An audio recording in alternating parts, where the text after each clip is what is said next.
Bonjour, la 13e classe. Et oui, une surprise. Je vous souhaite la bienvenue dans ma première vidéo en français. D'abord, je voulais montrer que je sais de quoi je parle quand je donne des petits cours de français.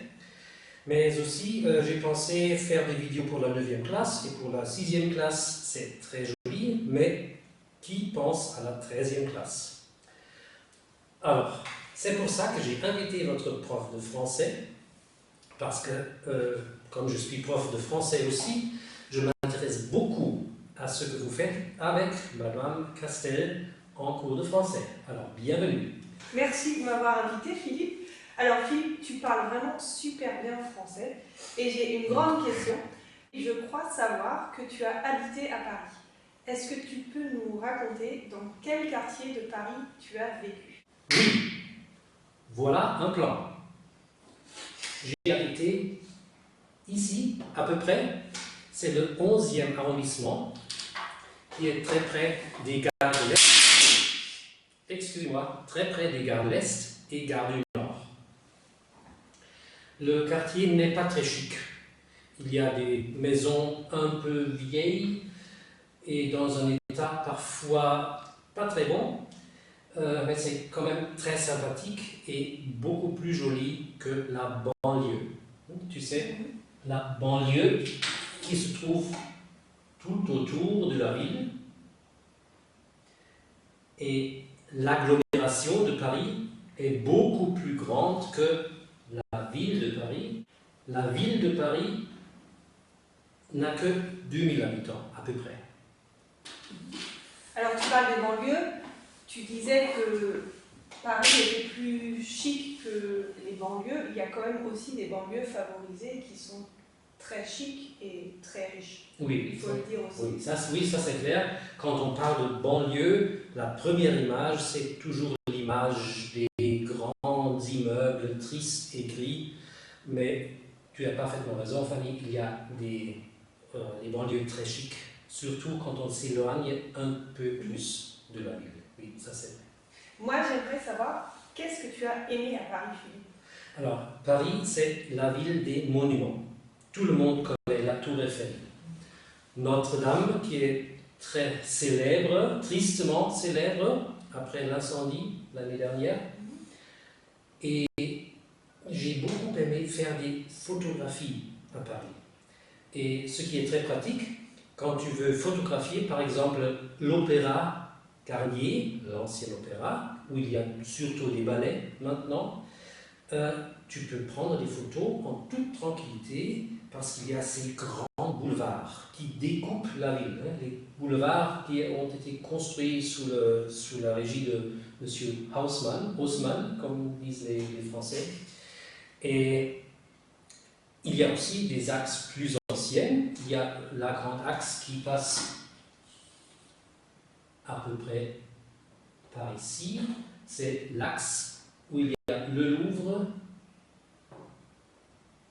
la place de la Concorde, l'Arc de Triomphe et puis l'Arche de la Défense, le quartier de la Grande Arche. Tu as oublié les Champs-Élysées.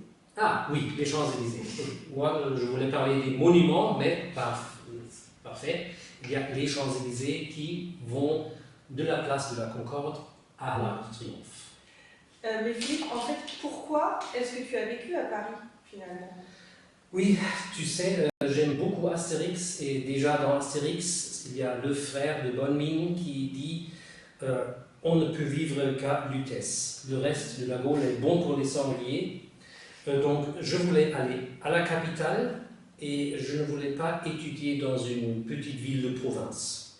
Il y a des petites villes de province très jolies, bien sûr, mais Paris m'a quand même intéressé un peu plus. Et tu as fait tes études où? Oui, à Paris, on a toujours le choix parce qu'il y a les universités, surtout la Sorbonne, la très vieille dame, mais attention, il faut dire vieille au sens propre. Je suis arrivé à Paris en 1998 et quand je me suis inscrit à l'université, la dame a pris une feuille et un crayon et elle a mis mon nom, pas d'ordinateur. Mais ceux qui veulent vraiment avoir une carrière un peu plus prestigieuse ne vont pas dans les universités, ils vont dans les grandes écoles. Et à Paris, il y a plusieurs grandes écoles. La plus célèbre, c'est la ENA, École nationale d'administration. Mais entrer dans une grande école est beaucoup plus difficile. Il y a des concours. Et moi, j'ai juste voulu faire une année à Paris, donc je me suis inscrit à la Sorbonne. Oui. Alors tu parles de 1998. Moi, en 1998, je préparais mon bac comme vous actuellement. Voilà. Et qu'est-ce que tu n'as pas trop aimé à Paris? Qu'est-ce qui t'a dérangé dans ta vie parisienne? Alors d'abord, déjà les crottes de chiens qui sont partout sur les trottoirs. J'ai toujours dû marcher comme ça pour éviter de marcher dedans. Ensuite, les métros. Les métros sont souvent pleins à craquer et c'est aussi un peu dû au fait que beaucoup de gens qui ne veulent pas aller à Paris sont quand même obligés de prendre le métro. Parce que, comme Paris, c'est vraiment le centre de la France, et très centralisé, si tu vas à Bordeaux, de Cologne, tu prends le train à Cologne, tu arrives à la gare du Nord, et puis tu prends le métro pour aller à la gare Montparnasse, et puis tu repars pour Bordeaux. Alors c'est très compliqué et c'est pour ça que les métros sont toujours pleins à craquer. Par exemple, moi, mes parents habitent à Montargis et j'ai fait mes études à Orléans. Et si je voulais aller de Montargis à Orléans en train, je ne pouvais pas faire ça en train. Il fallait que je fasse Montargis-Paris, Paris-Orléans. Voilà. Alors que normalement, Montargis-Orléans, c'est environ 50 minutes de route en voiture. Oui. Vive le centralisme. Et il y a un truc, Paris, c'est vraiment très cher. Ça, c'est vrai. Ouais. Alors, il faut bien gagner son argent. Oui, et quand tu es étudiant, c'est pas facile. Ouais. Et à propos d'argent, je sais que tu aimes beaucoup, ou que tu aimes bien manger, moi aussi.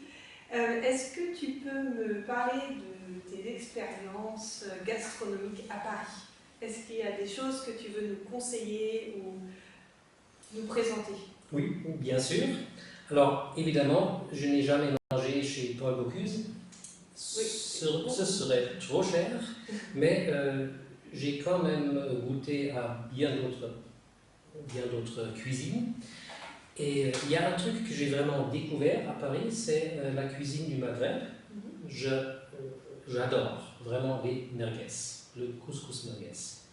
Et ça, c'est un truc parce que à Paris, il y a beaucoup d'immigrés qui sont venus il y a longtemps à cause de la colonisation et à cause de l'influence française en Afrique.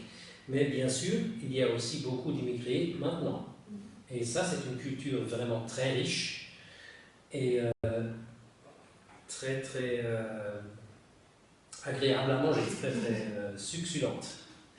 D'accord, alors tu me donnes faim parce que je n'ai pas encore mangé. J'avais cours avec les 13e et j'ai juste mangé un ananas. Ah oui. Alors là, j'ai très faim. Oui, alors, on va faire vite, mais à Paris, un dernier truc, à Paris, on peut vraiment manger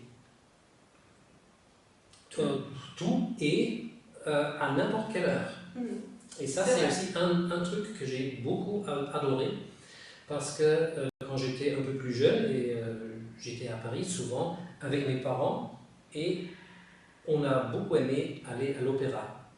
Et à Paris, quand tu vas à l'opéra, ça finit à 22h, 23h, et puis après, on va au restaurant. On ne va pas au lit, non, on va au restaurant, on peut manger un hors d'œuvre, un plat, un dessert, et c'est là, dans un petit restaurant, pas loin de l'Opéra Bastille, que j'ai eu vraiment une expérience Les mots me manquent, une expérience Incroyable. incroyable, oui, bien, oui, merci. Parce que, vous savez, j'aime bien l'astronomie. Je suis un passionné de l'astronomie et j'étais dans ce restaurant, j'attendais mon manteau, j'ai regardé un peu autour de moi, j'ai vu une énorme chaise roulante avec un écran en plus. Et j'ai dû regarder 2 fois, je l'ai vu par derrière, mais vous ne devinerez jamais, c'était Stephen Hawking qui était là devant moi à 3 mètres. Alors ça, c'était vraiment un truc incroyable. Alors maintenant, on va manger, Philippe? Oui, c'est une très bonne idée. Alors, nous vous souhaitons une excellente journée, soirée, on ne sait pas à quelle heure vous regardez ça. Et on se voit la semaine prochaine, ou plus tard. Au revoir la 13e classe.